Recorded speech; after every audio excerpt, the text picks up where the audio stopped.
누구에게나 필요하지만 특히 북한 사역자에게는 북한의 그리스도인 출신 그리스도인들에게는 반드시 멘토가 필요하다. 그것을 제가 살면서 느끼는 것이죠. 여러분, 그래서 아까 세 가지 정리를 하면 탈북민 사역을 하는 교회가 많지 않다. 또 있다 하더라도, 교회가 있다 하더라도 탈북민 사역을 전문으로 잘하는 사역자가 있어야 되는데 그것도 부족하다. 또 영적 면에서도 부족하다. 이것이 한국교회의 현실이다. 이렇게 말씀을 드리고 싶습니다. 근데 그들이 또 뭐가 부족하냐면, 어려운가 하면 가장 스트레스를 받아요. 힘들다고 생각해. 어떤 게? 교회를 다니면 헌금을 내야 된다라는 것을 가장 큰 부담을 느낀다 그래요. 제가 이렇게 쭉 물어보면, 이것도 제가 생각한 게 아니에요. 그들에게 물어본 거죠. 예.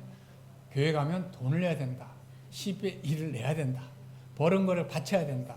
안 바치면 안 된다. 이런 것을 많이 들었기 때문에 그 말을 듣고 교회를 발을 못 붙이는 거예요. 왜? 그게 돈을 내야 된다는 게 무섭거든요. 네. 그래서 어떤 분들은 탈북민을 이렇게 교회 인도해가지고 헌금은 저기다 하는 거야. 이 말에 가슴이 박혀가지고 못 나와, 교회를. 무서워가지고.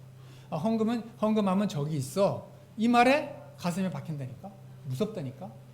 그런 거 말할 필요가 왜 있나? 그건 말할 필요가 없거든요. 와서 자기가 헌금은 어떻게 하는 거예요? 물어보면 알려주면 되는 것이죠. 근데 친절하게 자세하게 헌금의 종류는 11조가 있고 감사헌금이 있고 주일에 헌금이 있고 이렇게 알려줄 필요가 없어요. 네, 그분들이 스스로 믿음이 있으면 다 한다는 것이죠. 네. 자, 근데 그분들이 특히나 믿음이 연약하고 없는 사람들은 교회에 발들어놓는 게 가장 무서운 것이 바로 헌금 문제인 거예요. 자, 또 교회에 오기가 힘든 것이 또 하나 있어요. 뭐냐면 경제적인 압박감이에요. 경제활동을 못 해봤기 때문에 돈을 버는 게 굉장히 힘들어요.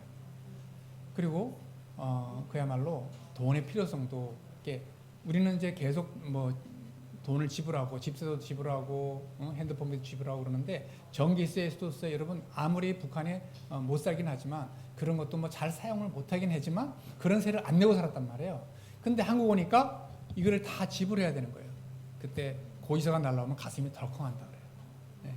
이거 자기가 돈을 벌어서 내면 되는데 고지서를 보는 순간에 이거 또 나왔어? 계속 타는 게 나오거든. 관리비가 나오고 뭐가 나오고 소세고 전기세 나오고, 이거 왜 하나만 되면 내지 왜 자꾸 내는 거야? 왜 자꾸 달라는 거야? 기분이 나쁜 거예요. 무서운 거야. 사실은 두려운 거예요. 네. 그래서 이거 어떻게 살아가나, 네? 이런 마음을 갖게 되는 것이죠. 다 겪어보셨죠? 사모님도. 그래서 이거 다 들은 얘기예요. 그들이 말하는 걸 제가 옮기는 것 뿐이에요. 그러니 여러분, 경제적인 압박감, 근데다가 북한에 있는 가족들이 생각나, 또 중국에 있는 가족들이 생각나. 그들에게 어렵다고 다 연락이 오고, 어렵잖아요. 뻔히. 그러니까 돈을 보내준다는 압박감이 있는 거예요. 또 그들이 어느 순간에 나도 한국 가서 살고 싶다 그러면 한국에 와야 된다고 생각해. 그래가지고 구출비를 마련하니까 얼마나 힘들겠어요.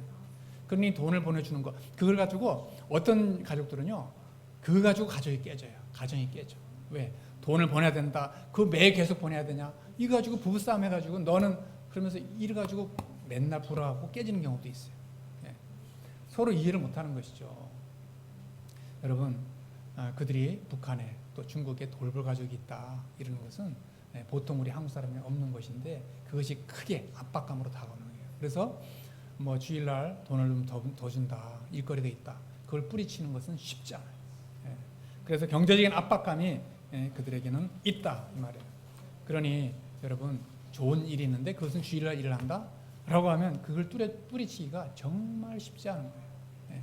또 어디 가면 돈을 더 준다, 그걸로 휙 지방으로 간다는 게, 안 간다는 게 쉽지 않다는 거예요. 그래서 여러분, 그래서 그들에게 경제적인 압박감이 교회 출석을 어렵게 하는 그런 요인이 된다, 그런 거예요. 교회 다니다가 어느 날 갑자기 어디로 갔어요. 어디로 갔냐? 지방으로 갔는데 왜? 돈 벌러 갔다. 이게 흔하게 북한 선교하는 교회에서는 늘 겪는 일인 것이죠. 여러분, 그런데 그건 웃을 일이 아니라 비웃을 일도 아니고 그들에게는 그게 절박한다는 그런 얘기를 제가 하는 거예요. 또 하나는 뭐가 있느냐? 여러분, 마음에 아픈 상처가 있고요. 또 육체적인 질병이 있어요. 치료받지 않은 질병. 병원에서 제대로 치료를 받지 못했기 때문에 다 질병이 있어요.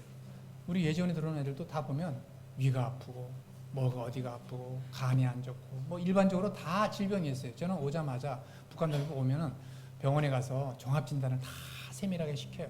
근데 보면 다 많이 아파요. 예. 폐결핵으로 그렇게 하는 사람도 많고, 또 실제로 폐결핵으로 천국 간 친구들도 있고, 예전 들어왔다가.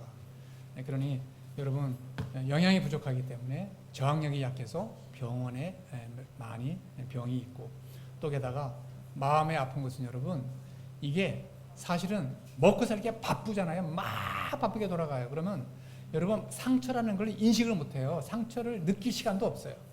근데 여기 와서 몸도 조금 나아졌어요. 마음의 여유가 있어요. 생각할 시간이 있어. 그러다 보니까 지나가면 가만히 생각하니까 이게 가슴이 아픈 거야. 서서히. 이게 상처구나. 어? 이제 스스로 느끼는 거예요. 그래서 우울한 거예요. 힘든 거예요. 아, 내가 그때는 왜 그랬지? 내가 왜 그런 일 겪어야 되지? 왜 나는 이럴까? 왜 우리 부모는 나에게 그렇게 했을까? 왜 걔는 나한테 그렇게 했지? 내 인생은 왜 이래? 내가 왜 북한에서 태어났을까? 뭐 이런 여러 가지 생각을 하면서 잠을 못 자면서 우울증이 걸리고 불면증이 걸리는 거예요. 예. 사실은 마음의 여유가 있으니까 그런 아픔이 느껴지는 거지. 이제는 느껴지는 거예요. 사실은 그런 상처를 안 받는 사람이 없다. 이렇게 생각하고요. 또 내가 늘 얘기하지만 그분들은 상처의 종합 세트를 안고 사는 거예요. 한두 가지가 아니고 종합적으로 상처를 받았기 때문에 그것이 하나 둘 드러난다는 거예요. 여러분, 그렇게 아프기 때문에 교회에서 작은 말로 상처를 받고 못 다니는 거예요.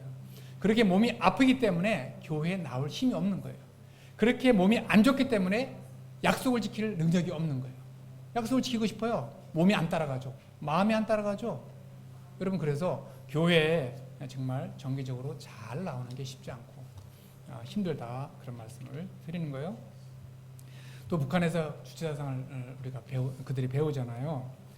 그리고 그야말로 생활총활을 하고 이런 삶이 다 조직 생활인데 영적인 지배를 받은 거예요. 김일성주의.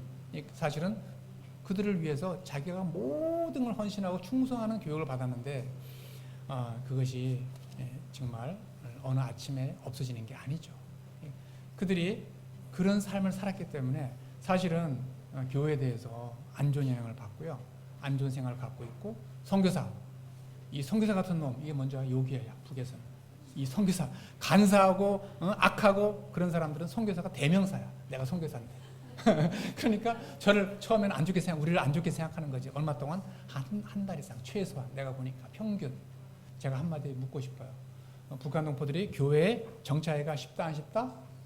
안 쉽다. 우리가 그걸 인정을 해야 돼요. 왜 걔 예지원 나왔다 교회 안 나오니? 이런 눈으로 바라보면 안 돼요. 판단하면 안 돼요. 예지원은 예지원이고 어쩔 수 없이 교육받은 거고 나와니까 상황이 다르잖아요. 그죠? 그래서 제가 보니까 북한 동포들이 이 사회에 나와서 신앙생활, 교회생활에 정착하는 것은 굉장히 어려운 얘기다.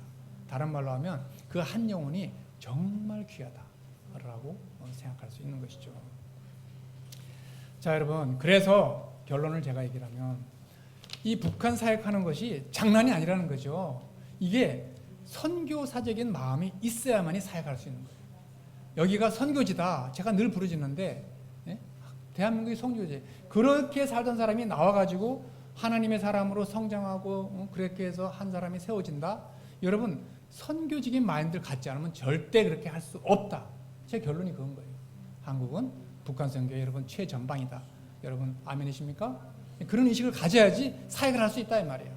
그냥 널널히 교회 오면은 우리가 잘해줘야지, 잘 돌봐줘야지 그렇게 해가지고는 절대 북한 사역 할 수가 없어요. 그리고 그러기 때문에 그들을 위한 전도나 신방사역, 교회 정착을 위한 도울 때 여러분 뭐가 필요해요? 훈련이 필요하다 이 말이에요. 일반 한국 교회가 다른 특별한 훈련이 필요하다. 제 결론이 그건 것이죠. 여러분, 우선 그들이 우리 이제 전도를 하잖아요. 전도를 하려면 일단은 만나야지 전도를 할 거 아니에요. 만남의 통로가 중요하단 말이에요. 안 만나는데 어떻게 전도를 하겠어요? 우리 북한 또 한국 출신들은 많이 다 한국 출신이지만 한국 사람들은 북한 사람을 만나려고 하지 않으면요 한 명도 못 만나는 사람도 많아요. 한 번도 얘기하는 사람도 많다 이 말이에요. 그래서 그들을 어떻게 만나냐, 만남의 통로가 어떻게 되느냐, 그거를 제가 한번 얘기를 해보겠어요. 첫째는 하나교회 방문 사역이에요. 하나교회. 하나교회는 여러분 굉장히 중요한 전략적 요충지예요.